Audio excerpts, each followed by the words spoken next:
సీరియల్లో సినిమాలో నటించాలనుకుంటున్నారా? అయితే వెంటనే మా యాక్టింగ్ స్కూల్లో జాయిన్ అవ్వండి. వెల్కమ్ టు సుమంటే వినయ్ సుమంటే వినాగ్. కోల్కతా ఇన్సిడెంట్కి సంబంధించి ప్రతి అప్డేట్లోనూ కొత్త విషయాలు బయటికి రావడం జరిగింది. ఆర్జికర్ హాస్పిటల్లో గతంలో ఉండేటువంటి ఎక్స్ ప్రిన్సిపల్ సందీప్ ఘోష్ అతను చేసినటువంటి కొన్ని అంటే సిబిఐ విచారణలో తెలియనటువంటి విషయాల ప్రకారం కనుక మనం చూస్తే చాలా విషయాల్లోనూ అవకతవకలు జరిగాయి. దాంతోపాటు కరప్షన్ జరిగింది. అండ్ ఇప్పుడు సీజ్ చేయబోతున్నారు వీటికి సంబంధించినటువంటి వాటిలో కూడా. అండ్ దానితో పాటు కొన్ని విస్తుపోయేటువంటి నిజాలు అంటే ఈ రోజుకి ఎవరైతే అభయ పేరెంట్స్ ఉంటారో వాళ్ళని కొంతమంది డబ్బులు ఇస్తాము, వెనక్కి వెళ్ళిపోయింది, జస్టిస్ కోసం పోరాడొద్దు అని చెప్పినట్లుగా కూడా తెలుస్తోంది. అయితే ఇందులో దీనికి సంబంధించినటువంటి వాటిలో కనుక వాస్తవ కోణాలు ఏంటి, అండ్ కోర్టు ట్రయల్స్ కనుక చూసుకుంటే ఈరోజు పోస్ట్ పోన్ చేయడం జరిగింది. దాని వెనక ఉండేటువంటి ప్రధాన కారణాలు ఏంటి అనేది ఈరోజు మనతో పాటు హైకోర్టు అడ్వకేట్ రవీంద్రనాథ్ గారు ఉన్నారు. వారి మాటలు తెలుసుకుందాం. హలో అండి. హాయ్ అండి నాగరాజ్ గారు. సార్, అప్డేట్స్ కనుక మనం చూస్తే అండి, ఎప్పుడైతే ఈయన అరెస్ట్ అవ్వడం జరిగిందో కొత్త కోణాలు అయితే మనం వెలిగెత్తిస్తున్నట్లు చూసాము. దాంతోపాటు వీటికి సంబంధించినటువంటి వాటిలోనే హాస్పిటల్ ఇతను ఏ ప్రాజెక్ట్స్ అయితే డీల్ చేశాడో అవి సీజ్ చేస్తున్నట్లుగా కూడా తెలుస్తుంది మనకి. ఇందులో వాస్తవ కోణాలు ఏంటి, ఈ రోజు వరకు ఉన్నటువంటి అప్డేట్స్ ప్రకారం కనుక మనం చూసుకుంటే ఏమేమి ఉన్నాయి? ముఖ్యంగా ఈరోజు అప్డేట్స్ విషయానికి వస్తే నాగరాజ్ గారు, సందీప్ ఘోష్ని ఏదైతే ఆర్జికర్ మెడికల్ కాలేజ్ ఆగస్టు 9 హర్రర్కి సంబంధించి ఆయన మీద 3 అభియోగాలు ఉన్నాయి. అందులో మొదటి అభియోగం ఆర్జికర్ మెడికల్ హాస్పిటల్ జరిగినటువంటి ఈ ట్రైనీ డాక్టర్ మీద హత్య ఉదంతం, దీనికి సంబంధించి. రెండవది ఈయన ఫైనాన్షియల్ ఇరెగ్యులేటర్స్ సంబంధించి ఒకటి చేశారు. మూడవది ఈడీ ఎంక్వైరీస్ కూడా ఉన్నాయి. ఇంకా ఈడీ ఎంక్వైరీస్ ఇప్పటిదాకా ఇంకా స్టార్ట్ చేసినట్టుగా మనకైతే న్యూస్ ఇప్పటిదాకా అందలేదు. సో ఈరోజు కొన్ని కీలకమైనటువంటి ఘట్టాలు సందీప్ ఘోష్కి సంబంధించి కొన్ని విషయాలు జరిగాయి. దానికి సంబంధించి నేను మీతో షేర్ చేసుకునే ప్రయత్నం చేస్తాను నాగరాజ్ గారు. ముఖ్యంగా సందీప్ ఘోష్ గారు ఏం చేశారంటే, ఫైనాన్షియల్ ఇరెగ్యులర్ సంబంధించి ఆయన సిబిఐ కస్టడీలో ఉంటుండగానే అతను లాయర్ త్రూగా సుప్రీంకోర్టుకు ఒక ప్లీ పెట్టుకున్నారు. సో నాకు ఇమీడియట్గా సిబిఐ కస్టడీలో నాకు జరుగుతున్నటువంటి ఈ ఇంటరాగేషన్ కరెక్ట్ కాదు, సో సుప్రీంకోర్టు చెప్పి ఈ సిబిఐ ఇంటరాగేషన్ క్యాన్సిల్ చేయమని చెప్పి ఆయన సుప్రీంకోర్టుకు క్లియర్ అప్పీల్ చేశారు. సుప్రీంకోర్టు క్రిస్టల్ క్లియర్గా రిజెక్ట్ చేసి పడేసింది మన సందీప్ ఘోష్ గారు ఇచ్చినటువంటి అర్జీని. So this is the first incident, ఆయనకి ఫస్ట్ పరాభవం జరిగింది. న్యాయం బ్రతికే ఉందని చెప్పడానికి బెస్ట్ ఎగ్జాంపుల్. సో సిబిఐ ఏదైతే కస్టడీలో మీరు తీసుకున్నారో వాళ్ళ ఇంటరాగేషన్ మీకు అవ్వాల్సిందే. ఇది సిబిఐ కాకుండా డైరెక్ట్గా సుప్రీంకోర్టు చేయడం కరెక్ట్ కాదు. ఆల్రెడీ ఒక స్పెషల్ కోర్టు నడుస్తుంది కాబట్టి మీరు అక్కడే మీ యొక్క డీటెయిల్స్ చెప్పండి అని చెప్పి సుప్రీంకోర్టు నిర్ద్వందంగా దాన్ని తిరస్కరించింది. So this is the first achievement. Second one, Sandeep Ghosh ఆ రోజు జరిగినటువంటి ఆగస్టు 9 హత్య ఉదంతం సంబంధించి కొన్ని కీలకమైన ముఖ్య అంశాలు జరగడం జరిగింది. ఇందులో ఆగస్టు 8 అంటే తెల్లవారుజామున 9వ తారీఖున 4:03 నుంచి 4:37 జరిగినటువంటి ఈ హత్యకు సంబంధించి ఇంటరాగేషన్లో కొన్ని ముఖ్యమైన విషయాలు వెలుగులోకి వస్తుంటే లోకల్ పోలీసులు వెళ్ళి ఆ సంఘటనా స్థలాన్ని పూర్తిగా క్యాప్చర్ చేయడం, దగ్గరగా ఉండే సాక్ష్యాధారాలు ఏదైతే సెమినార్ హాల్లో హతురాలు ఎక్కడైతే మృత్యుందిపడి డెడ్ బాడీ ఎక్కడైతే ఉందో ఆ డెడ్ బాడీకి దగ్గరగా ఉన్నటువంటి వాల్ పక్కనే ఉన్నటువంటి ఆ యొక్క వాష్ బేసిన్స్ అంటే ఇంతకు ముందు ఏం చెప్పారు, వాష్ బేసిన్ దగ్గర ఉంటే అక్కడ హ్యాండ్స్ వాష్ చేసుకొని అక్కడికి వెళ్ళిపోయారు. సో రక్తపు చారికలు మరకలన్నీ కూడా వాష్ బేసిన్ దగ్గర ఉన్నాయని ముందు సస్పెక్ట్ చేశారు మనకి మీడియా అందిన కథనాల ప్రకారం. అయితే ఆ ప్రాంతాన్ని పూర్తిగా డిమాలిష్ చేసేటట్టుగా నెక్స్ట్ డే అంటే ఆగస్టు 10వ తారీఖు ఇమీడియట్గా కొంతమంది పీడబ్ల్యూడీ వర్కర్స్ వెళ్ళి దాన్ని డిమాలిష్ చేశారు. దీనికి సంబంధించి సందీప్ ఘోష్ అంటే ఆగస్టు 9వ తారీఖు నాడు ఎక్కడైతే ఈ ఆర్జికర్ మెడికల్ కాలేజీలో ఉన్నటువంటి ఆర్జికర్ మెడికల్ కాలేజీలో ప్రిన్సిపాల్గా చేస్తున్న సందీప్ ఘోష్ గారికి రిజైన్ కోరుతూ అతను స్టేట్ గవర్నమెంట్కి రిక్వెస్ట్ పెట్టుకుంటే ఇమ్మీడియట్గా ఇక్కడ నుంచి ఆయనకి నేషనల్ మెడికల్ కాలేజ్కి ట్రాన్స్ఫర్ చేస్తూ ఆ రోజు సాయంత్రం జరిగింది. సో ఉత్తర్వులు అందేసరికి 10 గంటల అంటే ఆగస్టు 10వ తారీఖు ఉత్తర్వులు అందితే ఆగస్టు 10వ తారీఖు ఉదయాన్నే సందీప్ ఘోష్ గారు పీడబ్ల్యూడీకి అంటే పబ్లిక్ వర్క్స్ డిపార్ట్మెంట్కి ఒక లెటర్ రాశారు. ఆ లెటర్ ఏం రాశారంటే, ఇక్కడ డాక్టర్స్ వీళ్ళు యూజ్ చేస్తున్న టాయిలెట్స్ కానీ వాళ్ళకి ఫెసిలిటీస్ కానీ సరిగ్గా లేవు కాబట్టి ఇమ్మీడియట్గా వచ్చి ఇక్కడ వర్క్ యాక్టివిటీ స్టార్ట్ చేయమని చెప్పి ఉదయం ఎర్లీ మార్నింగ్ అంటే ఆయనకి హైకోర్టు నుంచి ఆర్డర్స్ రాకుండా మునిపే యాజ్ అ ప్రిన్సిపాల్గా ఉన్నప్పుడే ఈయన ఒక రిక్విజేషన్ లెటర్ రాయడం జరిగింది. ఆ లెటర్ కూడా ఈరోజు మనకి మీడియాలో రిలీజ్ అయింది.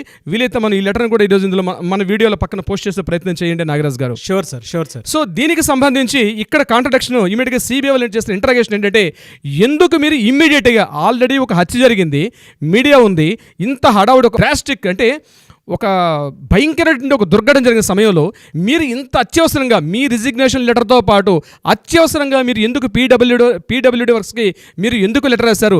మీరు రాసిన విత్ ఇన్ సెకండ్స్లోనే, విత్ ఇన్ అవర్స్లోనే ఇమీడియట్గా పీడబ్ల్యూడీ వాళ్ళు రావడం, ఆ వాళ్ళని డిమాలిష్ చేయడం, మళ్ళీ కొత్తగా రెన్యువేషన్ కోసం చెప్పి ఇమీడియట్గా స్టార్ట్ చేయడం, ఇది మీకు కరెక్ట్గా లేదని చెప్పి ఈరోజు సిబిఐ వాళ్ళ ఇంటరాగేషన్లో దీని మీదే క్లియర్ ఇంటరాగేషన్ జరిగింది. ఈరోజు దానికి సంబంధించిన లెటర్ కూడా బయటకు వెలుగులోకి వచ్చింది. ఇదే ప్రశ్న సేమ్ హైకోర్టు కూడా స్టేట్ గవర్నమెంట్కి అడిగారు పీడబ్ల్యూడీ వర్క్స్కి.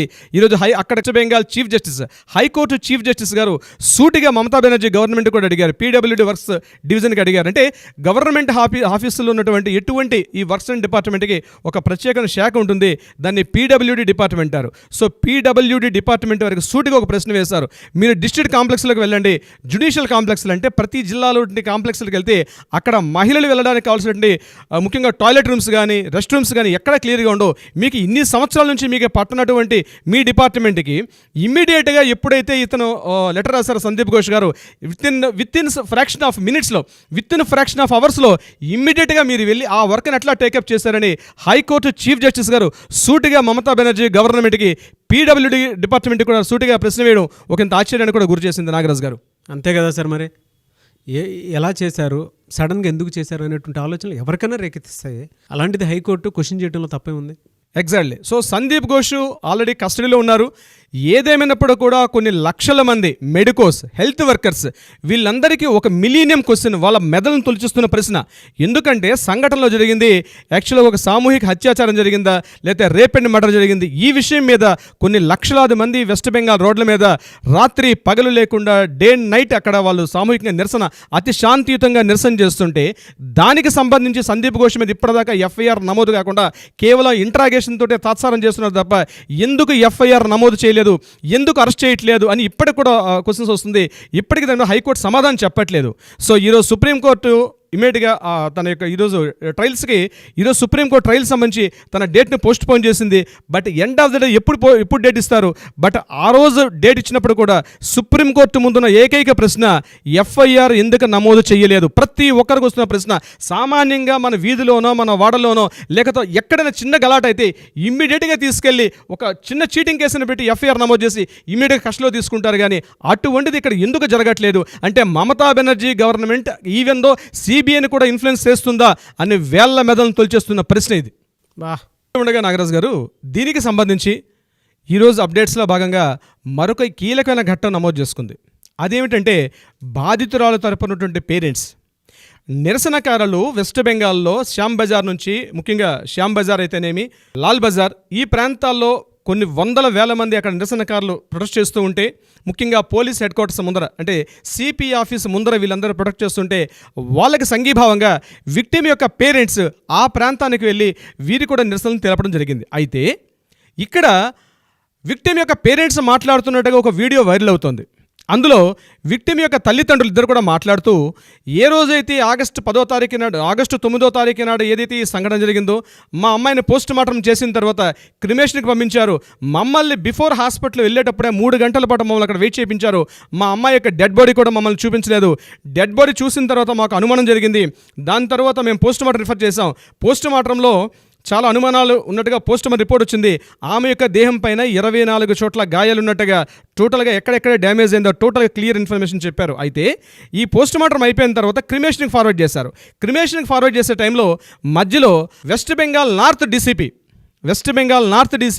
వాళ్ళ దగ్గరకు వచ్చి మాకు కొంత మనీ ఇవ్వ చూపాడని, ముఖ్యంగా ఈ కేసుని అప్పటికి హైకోర్టుకి వెళ్ళలేదు నాగరాజ్ గారు, ఆగస్టు 9వ తారీఖు జరిగిన సంఘటన గురించి మనం మాట్లాడుకుంటున్నాం.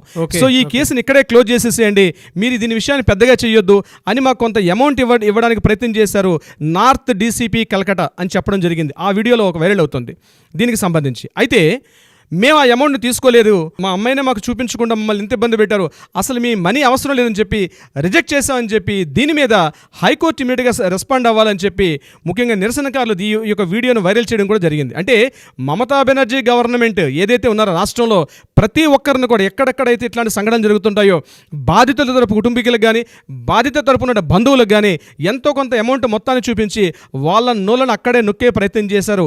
ఇలాంటి సంఘటనలు చాలా చోట్ల జరిగాయని, అలాంటి సంఘటన ఇక్కడ కూడా రిపీట్ చేద్దామని వీళ్ళు ప్రయత్నం చేశారని చెప్తూ నిరసనకారులు దీన్ని మరి కంప్లీట్గా హైజాక్ చేస్తూ చాలా గట్టిగా నిరసనలు తెలపడం జరిగింది. కాంపెన్సేషన్ ఇస్తానని కూడా చెప్పారండి ఆవిడ. కాంపెన్సేషన్ అయితే ఇక్కడ దీనికి సంబంధించి కాంపెన్సేషన్ ఇస్తానని చెప్పేసి ఇది చేశారు. న్యాయం చేయటం పక్కన పెట్టేసేయండి, కాంపెన్సేషన్ అంటే రేటు కడుతున్నారు అక్కడ.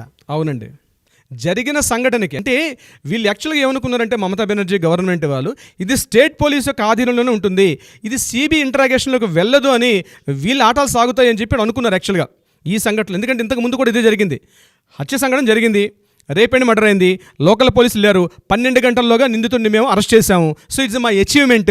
సో ఇమీడియట్గా మేము దీన్ని టేకప్ చేసి ఇక్కడ లోకల్లో ఉన్నటువంటి హైకోర్టు త్రూగా ఏదో చేద్దామనుకున్నారు, సాక్ష్యాధారాలను రూపుమాపేద్దాం అనుకున్నారు, హడావుడు చేశారు. అందులో భాగంగానే ఈ బాధిత కుటుంబీకురాల యొక్క పేరెంట్స్కి కొంత అమౌంట్ని ఇవ్వజూపి ఈ కేసును అక్కడ క్లోజ్ చేద్దామనే ఉద్దేశంతో చేద్దామనే ఒక ప్రయత్నాలు గవర్నమెంట్లో కనిపించాయి. కానీ అన్ఫార్చునేట్ ఏం జరిగింది, ఈ కేసు హైకోర్టుకి అప్పీల్ వెళ్ళడంతో హైకోర్టు ఇమీడియట్గా సిబిఐకి రిఫర్ చేయడంతో ఇది ఇష్యూ చాలా పెద్దగా ఇమీడియట్గా మళ్ళీ సుప్రీంకోర్టు సుమేటుగా తీసుకొని దీన్ని దేశవ్యాప్తంగా అందరూ దృష్టిని ఆకర్షించే విధంగా ఈ కేసు కేవలం ఆర్జికర్ హాస్పిటల్లో ఏదైతే ఈ సంఘటన జరిగిందో ఇది కేవలం అక్కడికి మాత్రమే పరిమితం కాకుండా యావత్ భారతదేశానికి ఎక్కడెక్కడైతే ప్రపంచవ్యాప్తంగా ఇండియన్స్ ఉన్నారో ప్రతి ఒక్కరూ చర్చించుకొని నిందితుడి తరపున శిక్ష పడాలని, అదేవిధంగా బాధితురాలకి న్యాయం జరగాలని ముక్త కంఠంతో ప్రతి చోట ప్రతి గంట ఎలుగెత్తి చాటుతున్నారు నాగరాజు గారు. సో దీనికి సంబంధించి స్టేట్ గవర్నమెంట్ ఇమీడియట్గా రియాక్ట్ అయ్యి ఇట్లాంటి సంఘటనలు జరిగేటప్పుడు బాధిత కుటుంబీకులకు సంబంధించి కుటుంబీకుల యొక్క బంధువులకు కానీ కుటుంబీకులకు సంబంధించి మేము కొంత అమౌంట్ ఇవ్వడం అంది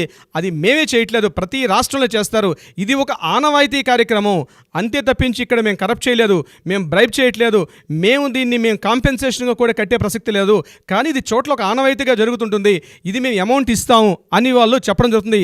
ఇది ఎంతవరకు నిజం అనేది రేపు హైకోర్టులో దీనికి సంబంధించి కూడా ఎవరైతే బంధువులు ఈరోజు దాన్ని హైకోర్టుకు పంపించారో హైకోర్టు రేపు ఇంటరాగేషన్లో సిబిఐ చేసిన ఇంటరాగేషన్లో బహుశా బయటకు పడే అవకాశం ఉంది. నాగరాజు గారు, నిరసనకారులు కేవలం మమతా బెనర్జీని రిజైన్ చేయమండమే కాకుండా ఆ రాష్ట్ర కమిషనర్ ఆఫ్ పోలీసుని కూడా రిజైన్ చేయమని చెప్పి గడచిన 72 గంటలుగా అక్కడ ముక్త కంఠంతో చేస్తున్న సందర్భంలో ఆ రాష్ట్ర బీజేపీ నాయకుడు అభినందన్ చక్రవర్తి కూడా అతను ఒక లెటర్ రాశారు ద్రౌపది ముర్ము గారికి, ప్రెసిడెంట్ ఆఫ్ ఇండియాకి.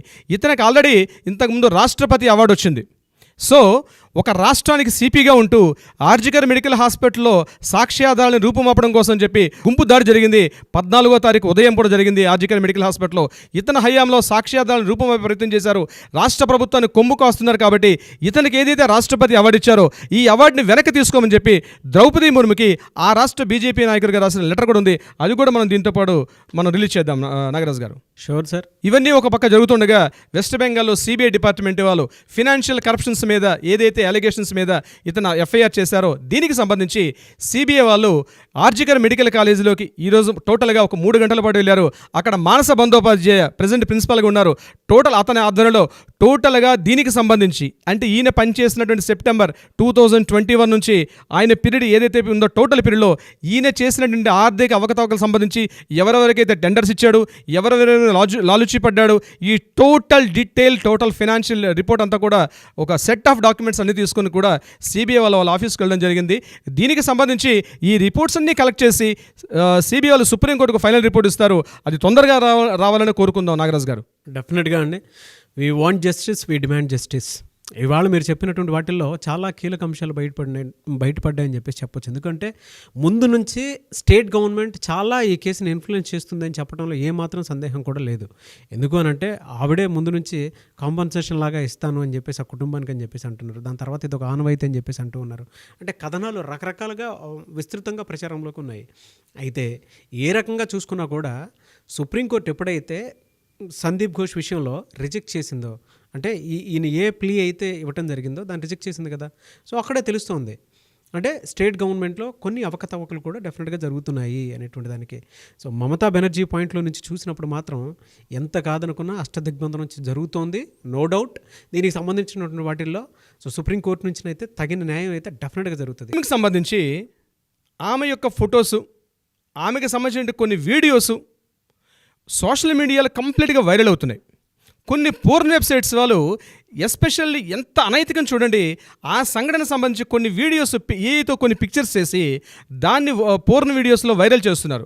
దీనికి సంబంధించి ఈరోజు డైరెక్ట్గా హైకోర్టు ఇన్వాల్వ్మెంట్ అయ్యి ఇట్లాంటి సోషల్ మీడియాలో వాళ్ళ దగ్గరకు వచ్చే ఈ విషయాలన్నీ కూడా ఇమ్మీడియట్గా హైకోర్టు రెస్పాండ్ అయ్యి సోషల్ మీడియాలో ఏవైతే విక్టిమ్ సంబంధించిన ఫొటోస్ కానీ విక్టిమ్ సంబంధించినటువంటి వాళ్ళ డీటెయిల్స్ కూడా బయటికి వెళ్తున్నాయి. అంతేకాకుండా అనైతికంగా జరుగుతున్న విషయాల మీద సిబిఐకి డైరెక్ట్గా గైడ్లైన్స్ ఇచ్చింది. కమింగ్ సెప్టెంబర్ 18లోగా దీనికి సంబంధించి సోషల్ మీడియాలో విక్టిమ్ మీద ఎటువంటి అయితే దాడి జరుగుతుందో అంటే యాంటీ విక్టిమ్ మీద అని ఫొటోస్ మీద ఎవరైతే చేస్తున్నారో దీనికి సంబంధించి ఒక క్లియర్ రిపోర్ట్ తయారు చేసి సెప్టెంబర్ 18లోగా సబ్మిట్ చేయమని చెప్పి హైకోర్టు సిబిఐ కోర్టుకి ఆదేశించడం కూడా జరిగింది. ఎస్. అయితే ఒక విధంగా హైకోర్టు ఇన్ని ప్రికాషన్స్ తీసుకున్నప్పుడు కూడా ఒక్కటి మాత్రం సూటిగా చెప్తామండి, ప్రజాస్వామ్యంలో ప్రజలకు ఆగ్రహావేశాలు కంట్రోల్ చేసుకున్నంత వరకే ఏ ప్రభుత్వం నిలబడుతుంది. అది పార్టీలకు అతీతంగా చెప్తున్నాడు. మార్క్సిస్ట్ పార్టీయా, టీఎంసీ పార్టీయా, కాంగ్రెస్, బీజేపీ పార్టీల పక్కన పెట్టండి. బట్ వాస్తవ పరిస్థితులు ప్రజలకు వాస్తవాలు తెలుసు.